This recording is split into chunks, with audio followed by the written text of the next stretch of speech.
this is a good time to sort of start as folks have joined for the panel today. I'm absolutely delighted to welcome everybody.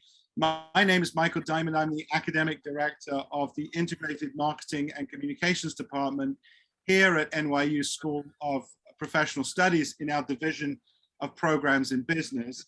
And the occasion that brings us all together today is both to discuss what is of ongoing importance to us in the department and the university, which is the changing role of CMOs and CCOs, by which we mean Chief Marketing Officers and Chief Communications Officers, not to be confused with any other C-suite.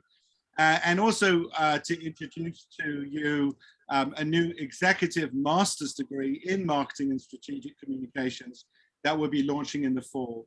Very much a first of its kind degree in the sense that it integrates both marketing and PR and is aimed for executive, accomplished individuals somewhat further into their career than a traditional early stage master's. And you'll learn a lot more about that. But my formal duties are to introduce our panel today.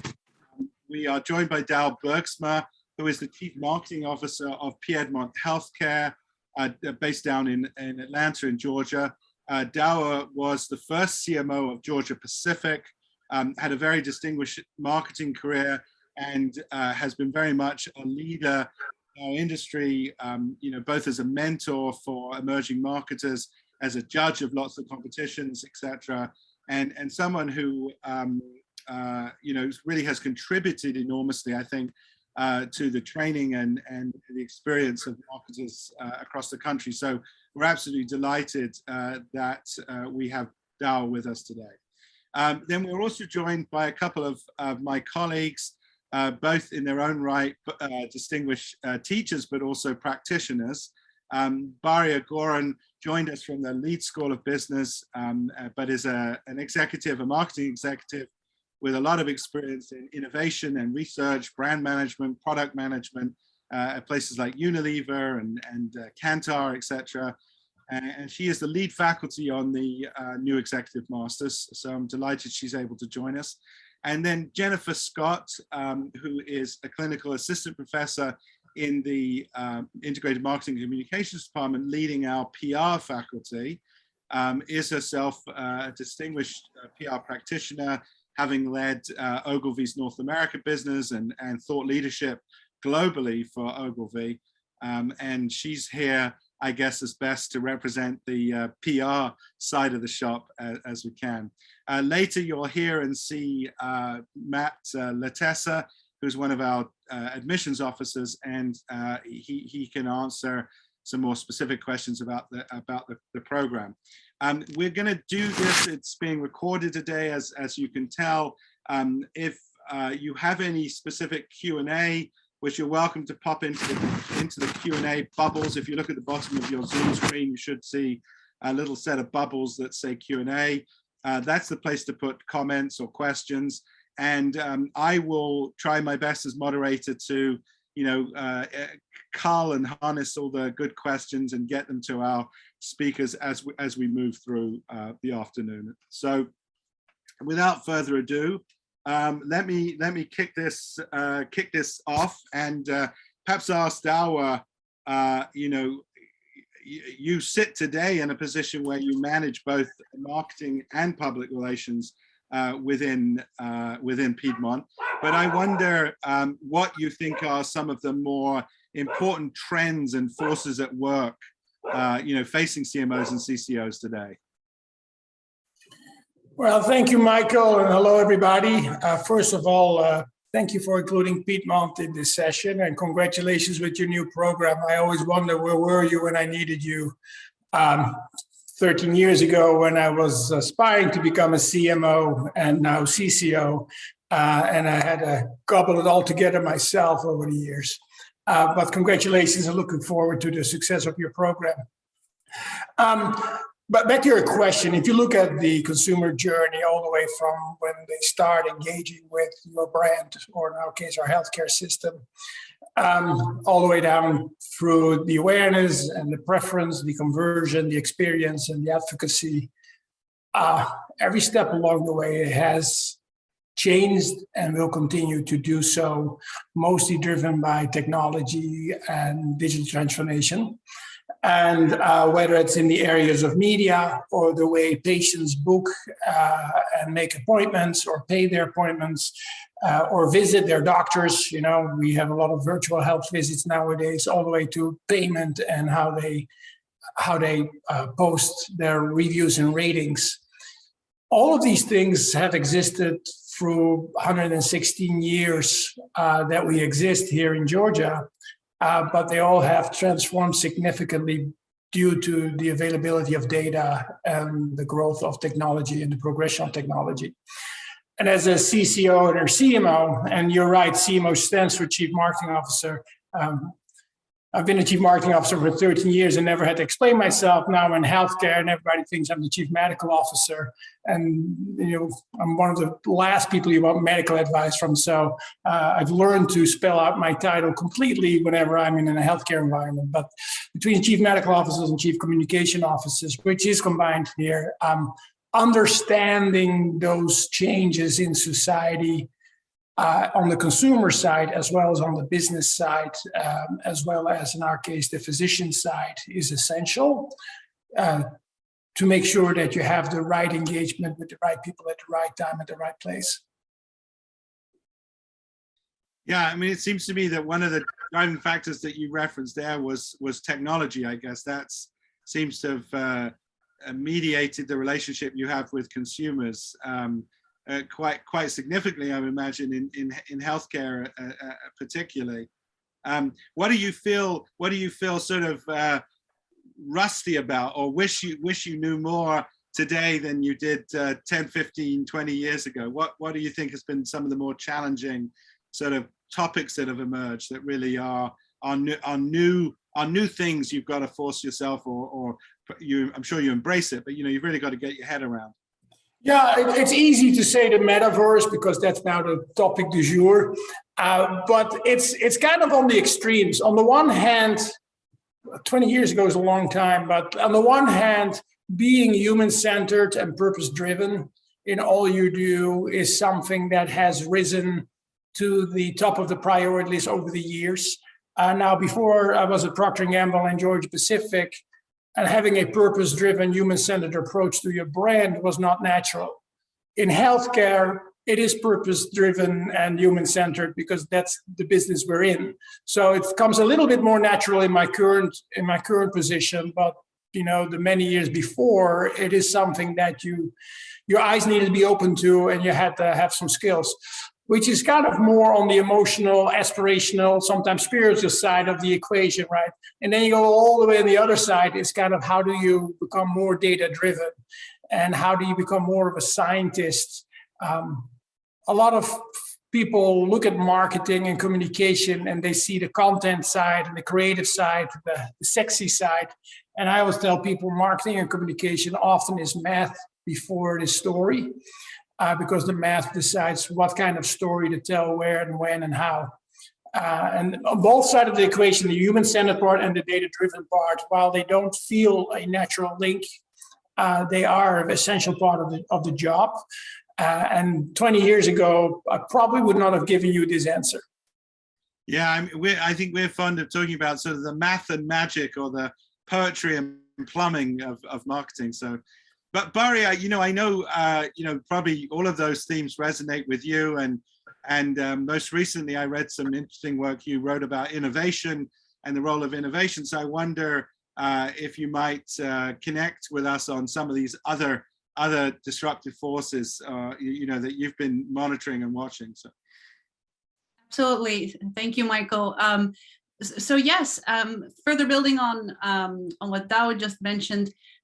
Being purpose-led obviously also trickles down or is front and center in our innovation thinking, right? How do we think about our innovations? Who do we think of in our innovations? And again, further building on this human-centered and data-driven, the aspects of DEI, diversity, equity, and inclusion, is also a topic that is more and more being explored by different companies with with excellent results, right? So this idea of, we all have heard of the term design thinking, where we use empathy and deeper understanding of our consumer, reframing challenges. Something that is more relatively new is this idea of inclusive design or inclusive design thinking, where we really think of perhaps underserved individuals when looking at our design. It doesn't negate the core purpose of the product, but when thinking about who is going to use the product, you look at a more diverse, broader set, which in the end actually is not only the right thing to do from a more ethical perspective, but it actually delivers a better product. Take a company like OXO, for example, that makes kitchen tools, right? From spatulas to can openers. Initially, the design was done with the founder's wife in mind, who had arthritis.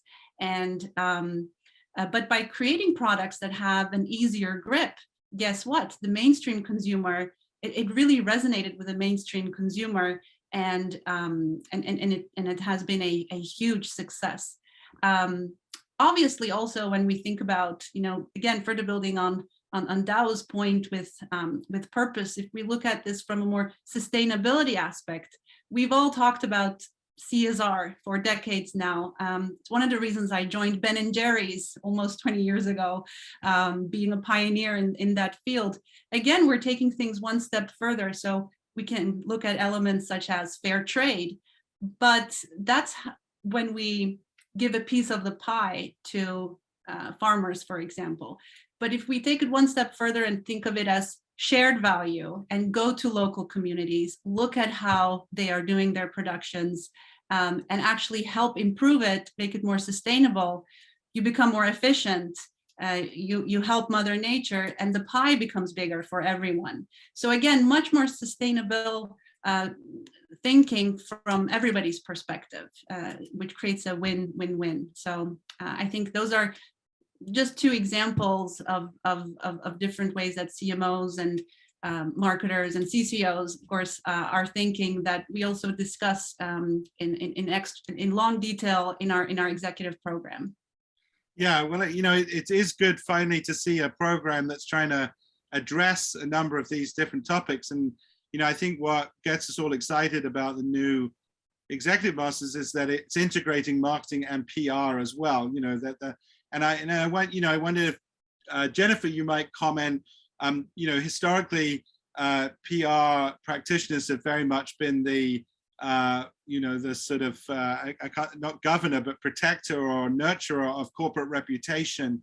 And I wonder if you had some thoughts about how that's been playing out over the last several years, and this especially this human-centered nature of what the marketers are all talking about these days. Yeah, absolutely, Michael. And it really does build on what Douwe and Bahriye have said, because what we're seeing these days in terms of reputation management is that consumers are changing from being customers, classic customers, to being what we would call publics. So they're beginning to bring so much more of their whole selves to the purchase process. So, what does that mean for CMOs, CCOs, the marketing function, the PR function? It means that the consumers are now expecting significantly more from their relationship with a brand than the classic request, right, of a quality product, fair price, and good customer experience. Now, what we're seeing with the data is that brand affinity is increasingly driven by an alignment between core values that the consumer believes the brand holds, that they also believe they have in common. So in terms of reputation management at the consumer interface, we're having to think far more expansively and holistically about what drives that. And sometimes what we're realizing is that unconventional brand value propositions, that don't stick to the core advantages of product, quality, price, unconventional ideas that connect more to this brand affinity are turning out to be more and more effective if used correctly. And the other thing I'd say in terms of reputation management is that we are seeing the rise of stakeholders, right? People who have an interest in the enterprise, who are not primarily customers. They might be customers, but they're not primarily customers in terms of their connection to the enterprise. So this includes, multiple public policy and political interests, right? It includes activist investors, the big ones and the many, many small ones that can move a stock price. It includes NGOs, it includes labor organizations. And what's happening is they're becoming very sophisticated and vocal about their relationship with the enterprise and what they want out of the enterprise. And so, this is impacting things like the regulatory environment, the ability to engage a workforce, the ability to operate. And so reputation is having to take all of this into account and become really sophisticated about managing multiple perspectives and multiple interests for the benefit of the enterprise as a whole. Yeah, I'm fascinated, Douwe, how that sort of plays out in healthcare, particularly. It would seem to me, of many industries, it's probably the one that faces as much of those things that Jennifer was talking about. There's a shift from values or value to values, as they said. I think we've all, learned to re-examine our own health and lifestyle and, choices the last few years, but also lots of regulatory oversight. You probably have to deal with lots of different publics on any given day. But I'm also interested, and you've made this comment to us before in the past that, the job probably has become more difficult because it's about knowing what's coming next and not just this looking backwards. So how do you see some of that playing out in your life as a marketing and communications leader, anticipating and predicting and orchestrating, navigating through all these different forces? Yeah, well, good question. And Jennifer, listening to you, I'm sitting here realizing that my job is way more difficult than I think it is on a daily basis. I'm almost like stressing out for this conversation. Maybe I need to go back to your program. But you're right. Everything that Jennifer listed is true for healthcare, and in some areas more extreme than in other industries. Regulation is one. Keep also in mind that in healthcare, the payments are provided by yet another party called the insurance companies and the payers. That comes with a whole bunch of regulations. Then we have a pandemic to deal with that throws our way, whether we want to deal with it or not. It's not our choice. We were the last bastion standing. While everybody rushed home, we rushed to the front line to make sure that those that were too sick to stay home had a place to go. So yeah, there's a lot going on in healthcare. But while that is happening, it's too easy to gravitate to the now and forget about what's next and what's after next.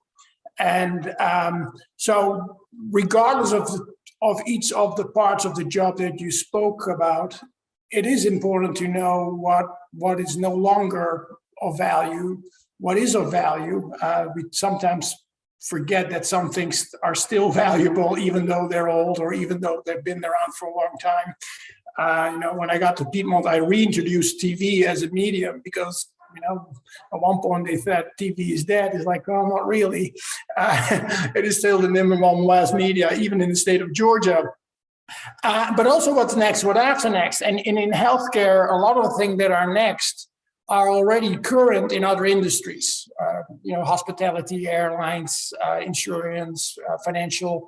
It's easier to book a plane and a cab ride in New York than it is to book your doctor.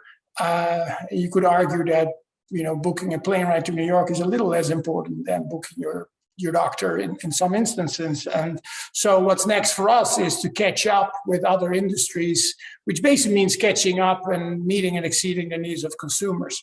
And then, while you're doing that, what comes after that? What are the rules and regulations that are coming? Where is healthcare moving? Where is society moving? What is the next pandemic and the pandemic after that? And how do you going to deal with that? So there's a lot of things that you need to keep in mind. And I think as a CCO and a CMO,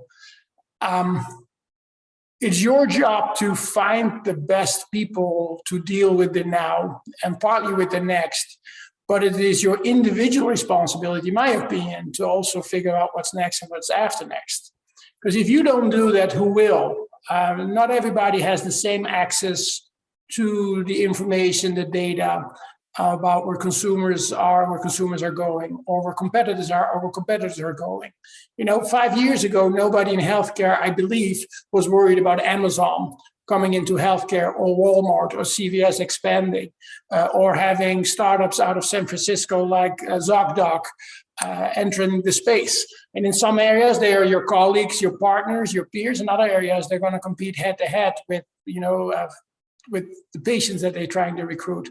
And that's a whole new dynamic that didn't exist just a few years ago. The whole development of virtual visits. We had that for 5 years at Piedmont, but maybe 1 or 2 a week. Now we have hundreds and thousands a month, and it's a normal part of, it used to be an innovative part, Bahriye, like this was our innovation. Now it's just a standard expectation, and that happened in 6 months' time. So what's next sometimes becomes the now overnight, and sometimes is further out than you think it is.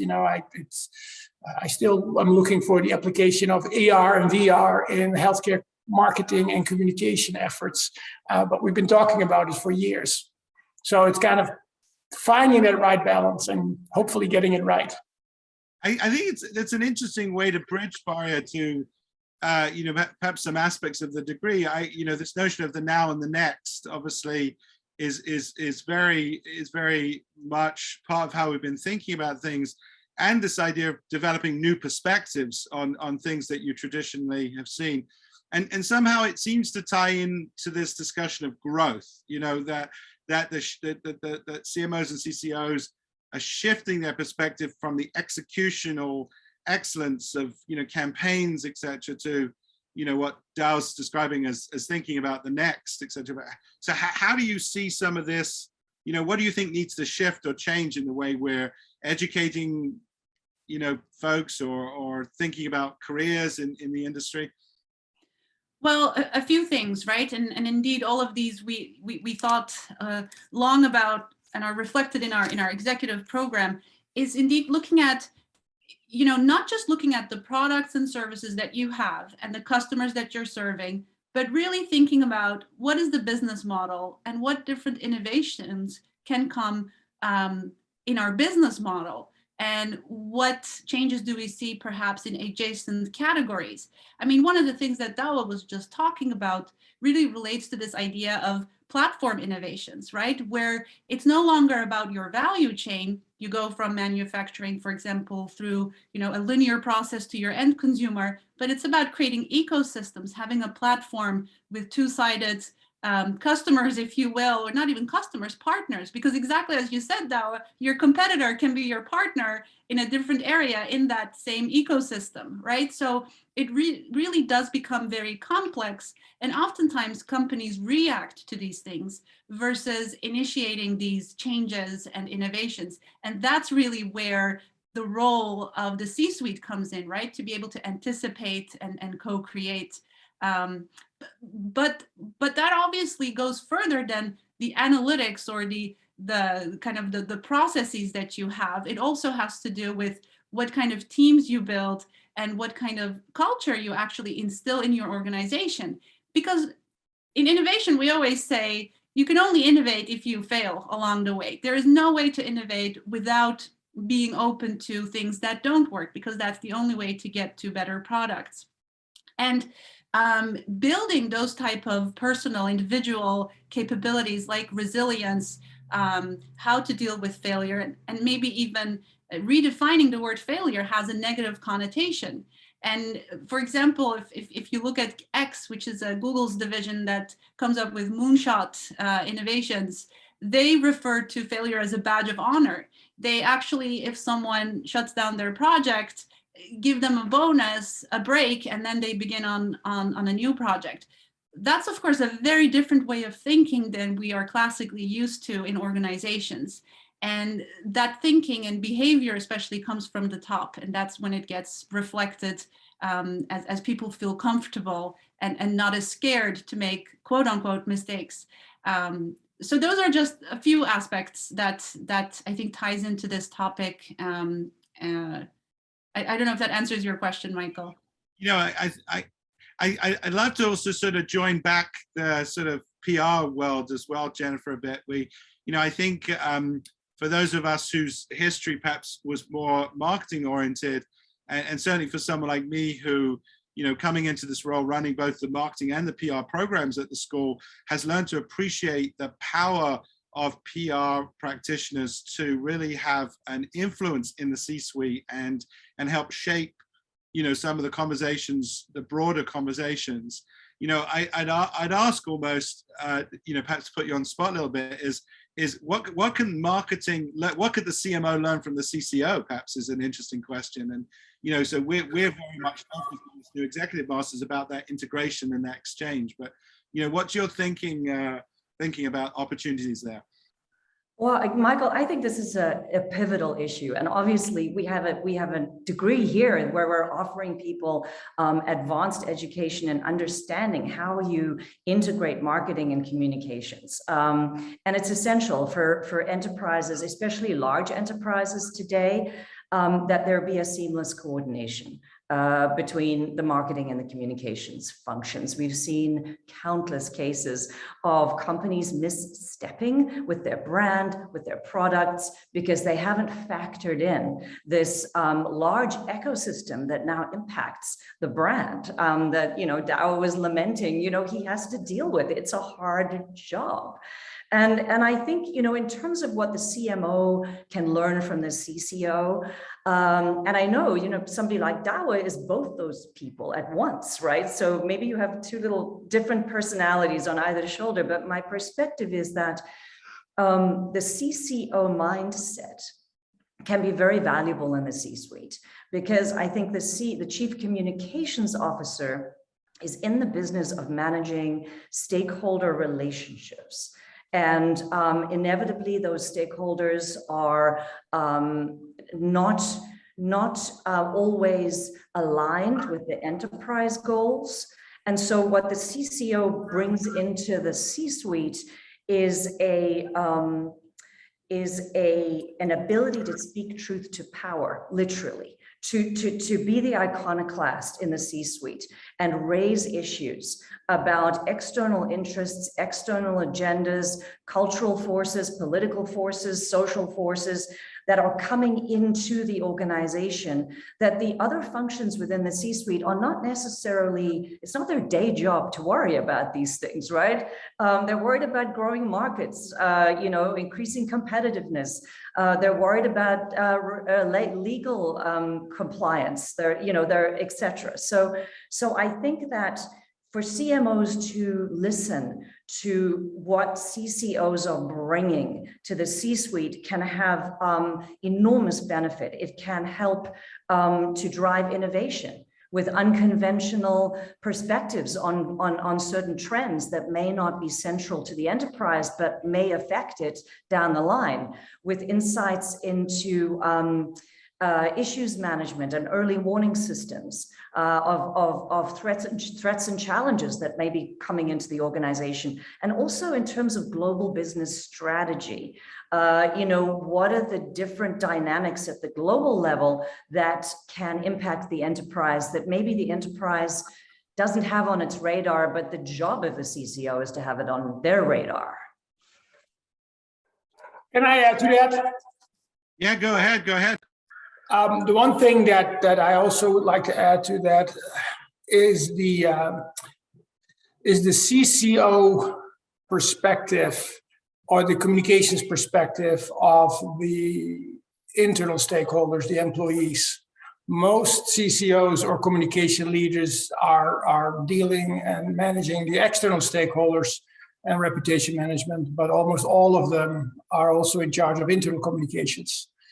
And that is an extremely valuable part of the equation that they bring to the table, especially if you're dealing with a large employee base.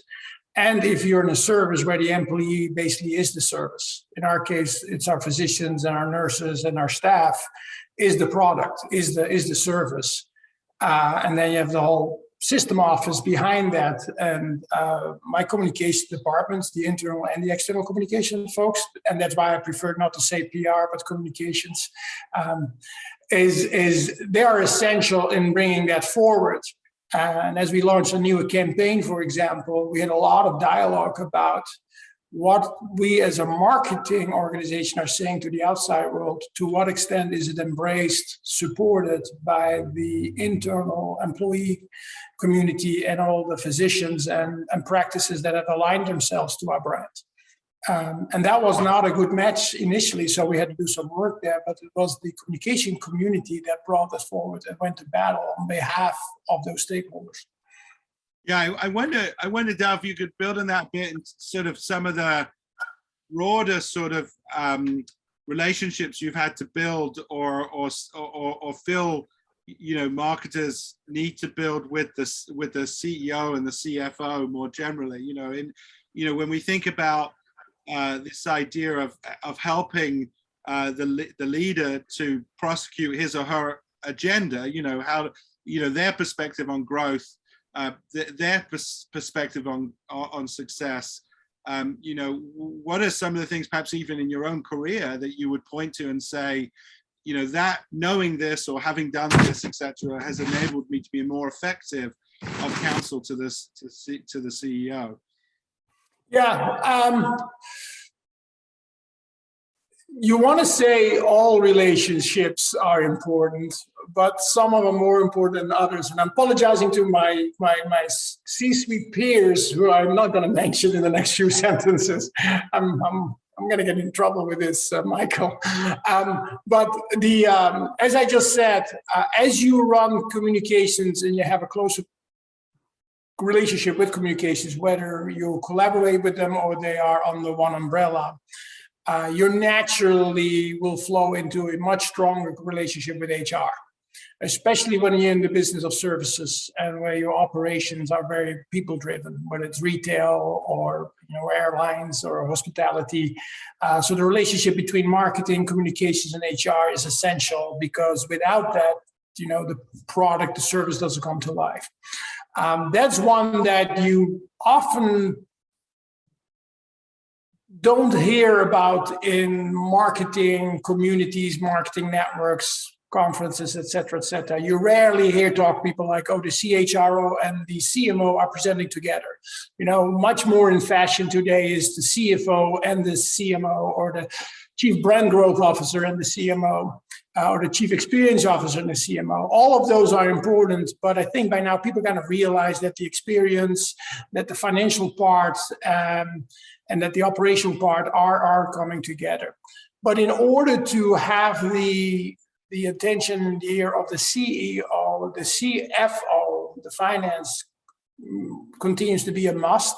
In our case, the operators is another big must, because the operations are so essential to how we grow our business sustainability over time. And when I say operators, in this case, on the one hand, it's the hospitals. We got 22 of them, and each one has their own CEO.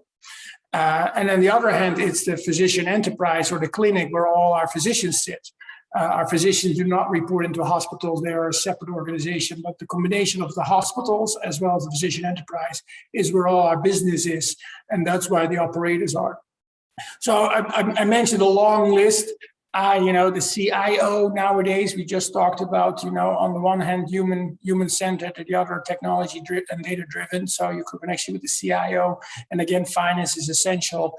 So if you look at it, especially if you include communication and marketing, you're kind of building relationship with the whole C-suite, but for different reasons at different times. non-stop and ongoing is always a relationship, I would say, with the CFO and the CEO, because that's where most of the things come together. If you believe that data-driven and human-centric approach are key, rooted in the purpose. The CEO has a huge role in the purpose of the organization. The CFO has a huge role in the data that flows around in the organization. I think it's a very fascinating perspective, which is to some extent this, your strength as a CMO or CCO is your ability to leverage and build those relationships more broadly, you know, and that makes you more powerful as an advisor or a colleague, you know, for the CEO, the CFO. Do you think, I may pivot to Bahriye here because it's germane to what we're trying to teach too in this new executive program is, do you think, Bahriye, there's some gap in the understanding of that contribution or that holistic role that marketing can play with the C-suite? Is there a way to encourage the C-suite to embrace that role of marketers? It's a question contributed by one of our colleagues here in the chat. So yes, so I think yes, I think the core strength of an accomplished marketer is that they are both, you know, quote unquote, left and right brain thinkers, right? I mean, on the one hand, a marketer has to process data that they have available, be analytical about it, you know, analyze the marketplace. But on the other hand, they need to have empathy with their end consumers. They need to be influencers. They need to have a vision, be creative about it.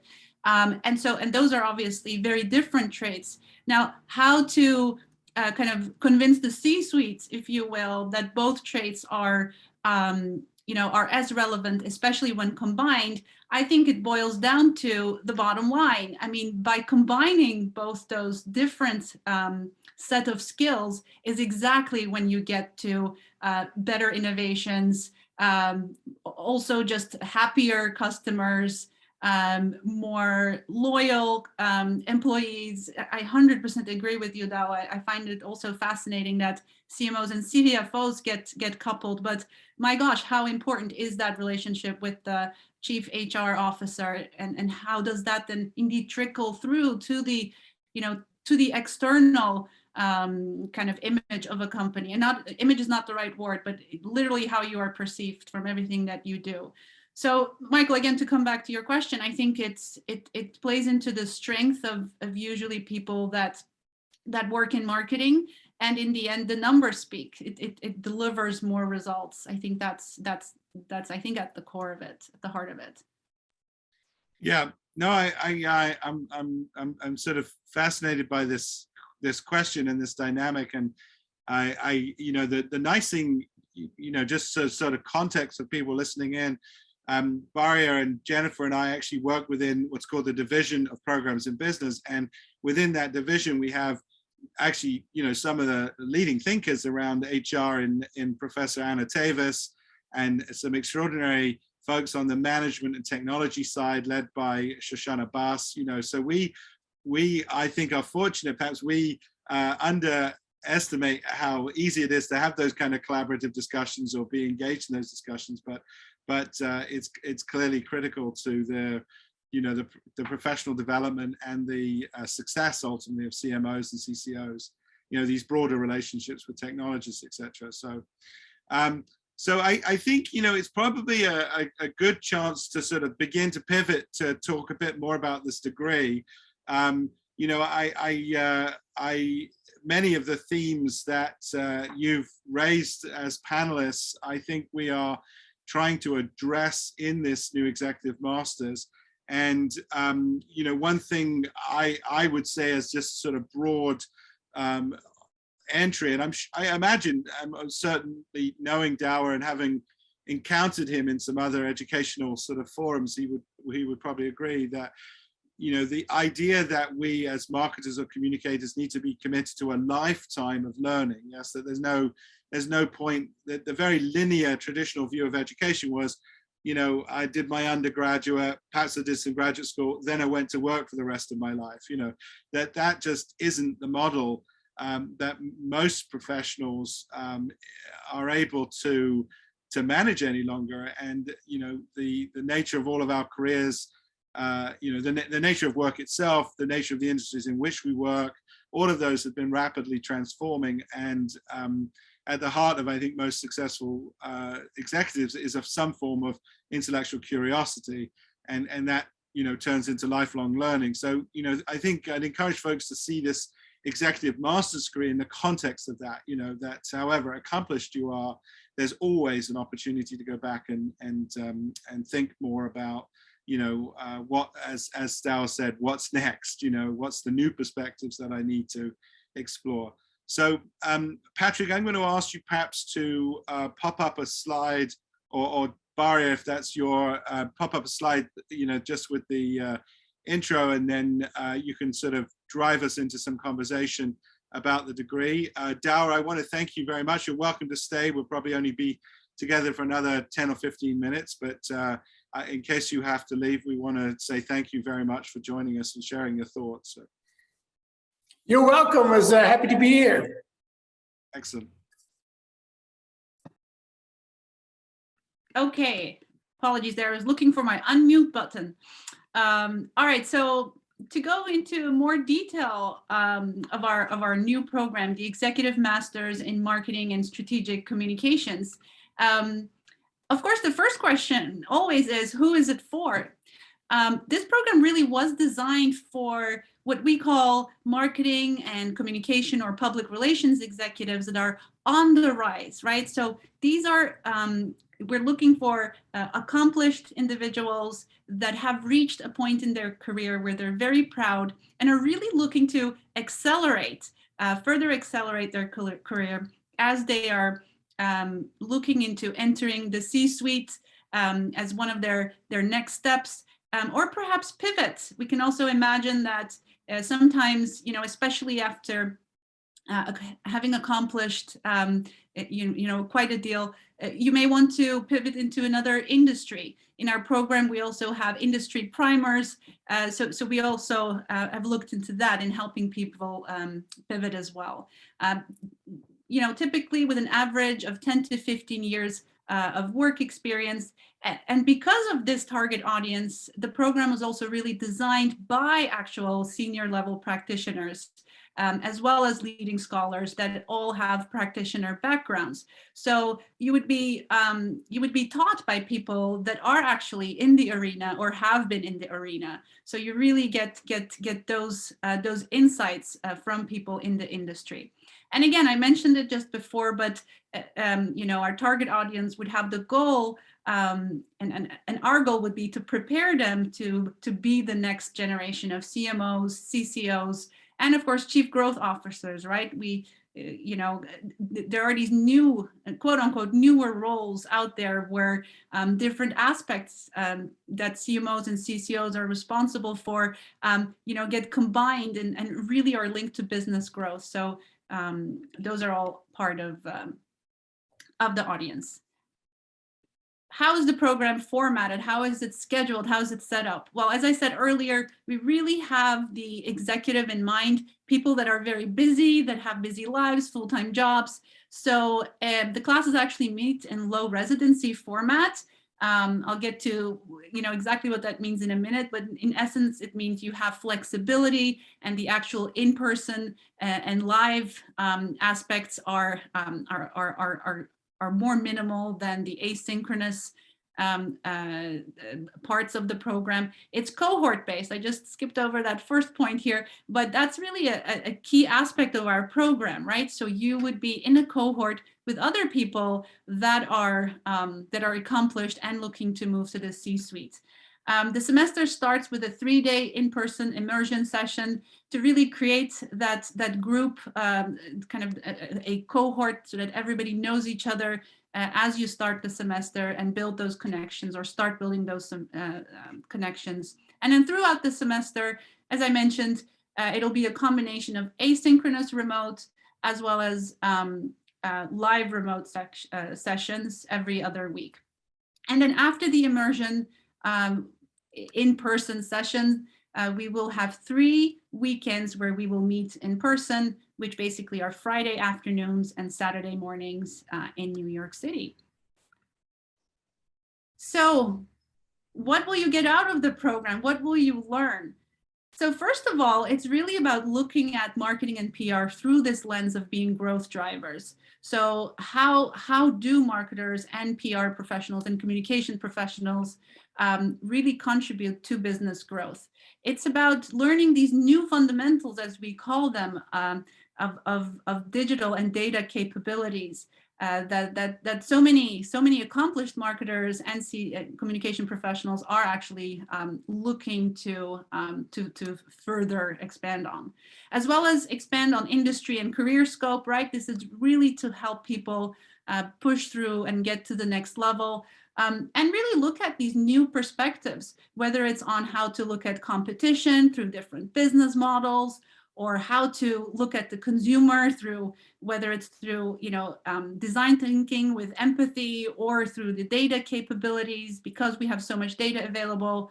And of course, we have seen major shifts in culture and society. How do we, as C-suite members, really manage ourselves, our careers, our teams in this new environment?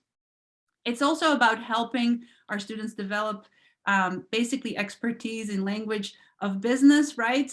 There is sometimes a myth that marketers are all about more the creative and pretty pictures, and of course it's a very business function, and so we want to make sure our students are very comfortable with the full C-suite perspective, and really looking at the full scope of business growth.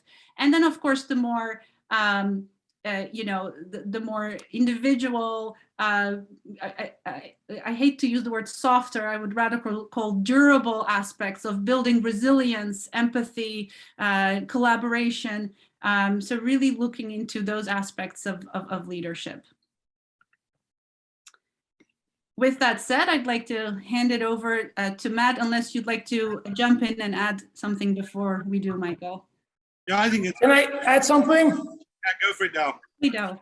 These last 2 bullets you mentioned, I became a CMO back in, 13 years ago. The 2 things I underestimated the most and what I was the least prepared for were your last 2 bullets. The rest was either you were aware of it, growth through marketing and PR. Now, I didn't do PR at the time, but with the coming of social media, that changed really rapidly. And digital and data, if you didn't realize that was coming, you were living under a rock. So those 3 first 4 bullets, whether you liked it or not, those were required. The first 4 were requirements to do the job, and it became crystal clear. The last 2 were kind of required to sustain in the job and become successful. And as I joked at the beginning, where were you when I needed you? But those were the 2 things I learned the hard way through a lot of, trial and error, failure,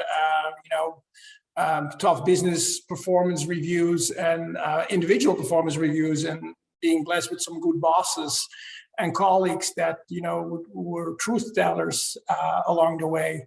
But the language of business and the empathy and collaboration parts are essential if you go further. And I cannot press it enough on anybody who aspires to this kind of work, because that's where you would miss. It's not as obvious, but it is so important.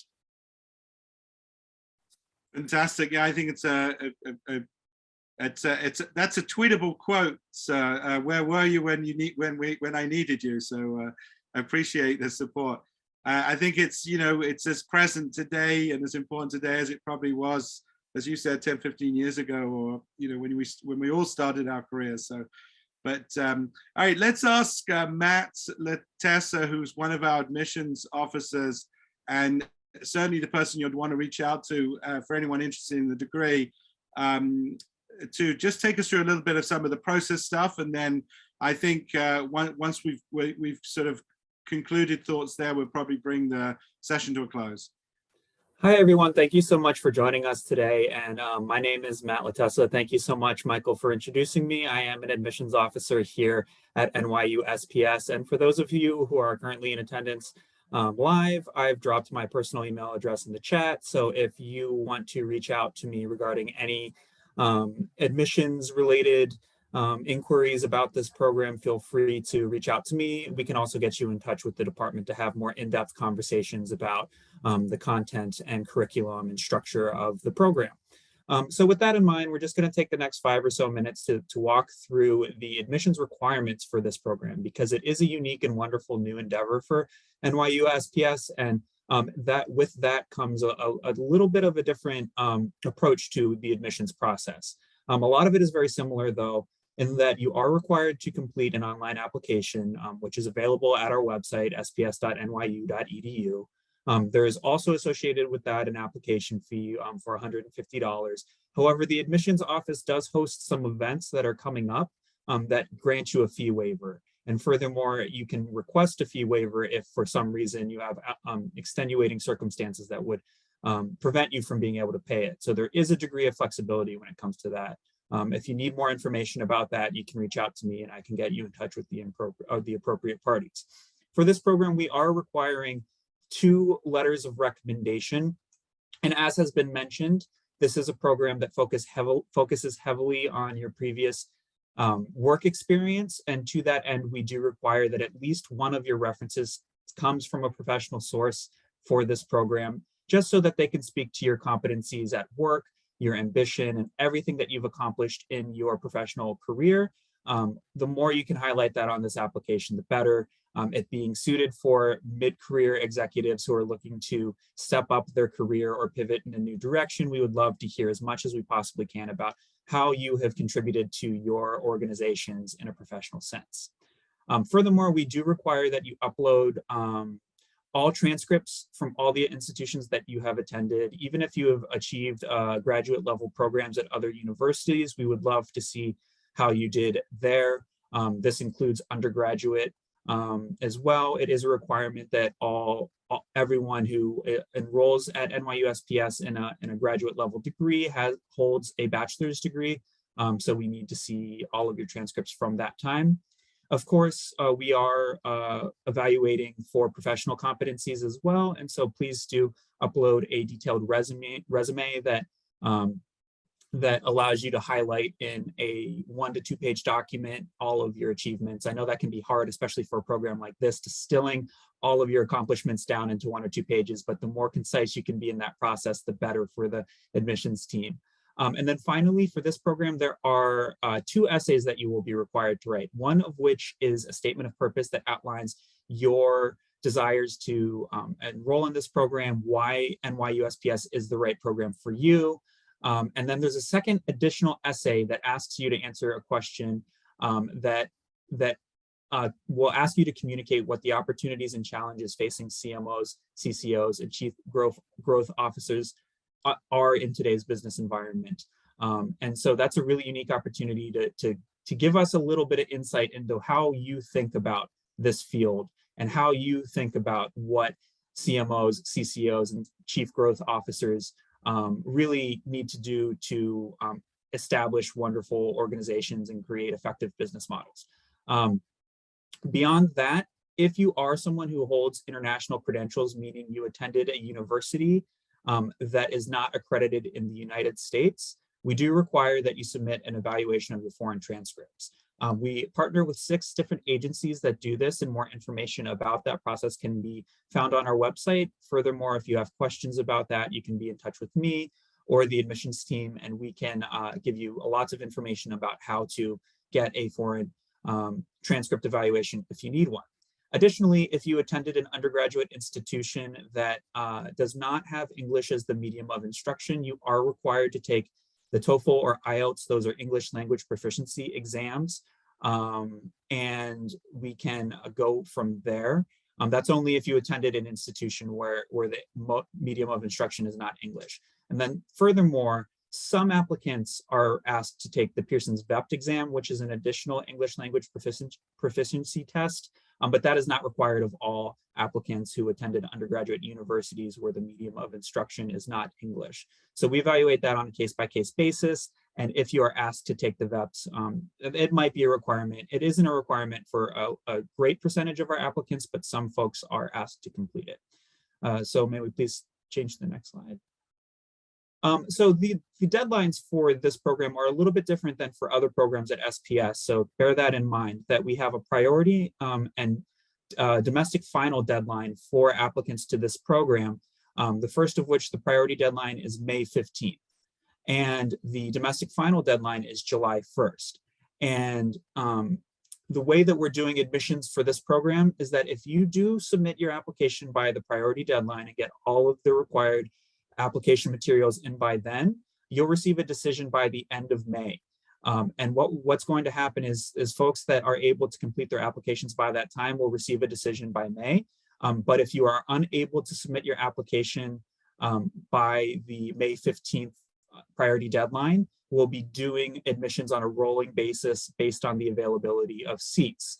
So it definitely would be in your best interest to finish your application and get all of your application materials in by May 15th. We would love to be in touch with you about that process on an individual basis. If you'd like, we can schedule a one-on-one Zoom meeting to talk about the program benefits and how I can assist you in the admission process. I would love to have those conversations. Please do get in touch. And so the next slide is just our contact information. You see there the main general Office of Admissions email address and phone number. If you have any questions about that, please do be in touch. If you have questions about financial aid, there's also the financial aid email that you can check out. And if you have any questions about visas or things of that nature, I would definitely encourage you to reach out to the Office of Global Services. They are the content area experts regarding all of that information, so please do be in touch. And furthermore, if you want to learn more about the curriculum or chat more with any of our wonderful faculty and panel members here, you can reach out directly to the department and they can give you more information on the program. So wow, 12:59, doing great on time here. So that does it for the admissions portion of this presentation. Again, thank you so much for attending. This will be posted in various spaces, the recording. So hopefully we'll have some folks check it out there. As I mentioned, please do be in touch with me if you have any questions about the application process or admissions. Fantastic. Well, I'm going to take the moderator's duty and thank everybody who participated today.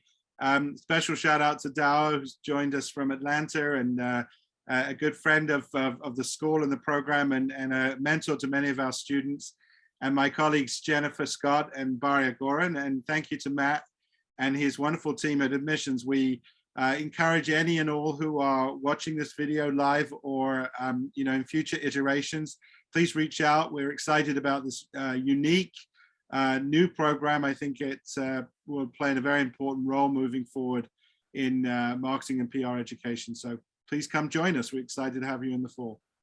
Thanks all. Thank you and congratulations with the program. Thank you.